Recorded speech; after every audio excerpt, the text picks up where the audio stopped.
DJ Sports.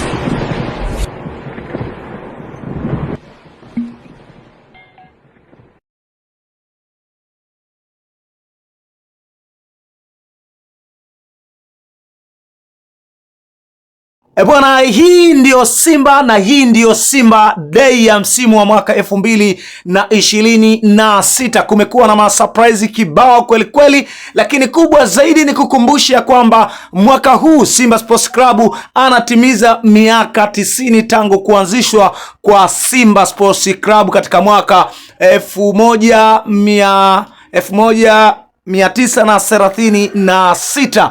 Moja kati ya ripoti kubwa kwelikweli, ama moja kati ya tukio nguli kwelikweli siku hii ya leo ni kuhusiana na Ahmed Ally, semaji la CAF, kuja na wenye Simba yao. Leo hii tumeweza kushuhudia Simba mnyama kutokea kule Ngorongoro aliweza kusafiri na kuja hadi katika uwanja wa Uhuru, ambapo umekuja kuwekwa historia kubwa kwelikweli, hasa mara baada ya Ahmed Ally kuingia na Simba wenyewe. Kwa wale ambao waliweza kuhudhuria pale uwanja wa Uhuru waliweza kushuhudia live kabisa, lakini pia kwa wale ambao wameweza kuifuatilia Simba Sports Club ama matukio ya Simba Sports Club kwenye television, pia waliweza kuona kile ambacho kilichoweza kujili. Nilitamani sana niweke video, lakini kulingana na swala la copyright claim ndio maana sikuweza kuweka video za hao wanyama, lakini kwa kifupi tunaweza tukasema Simba wameua, semaji la CAF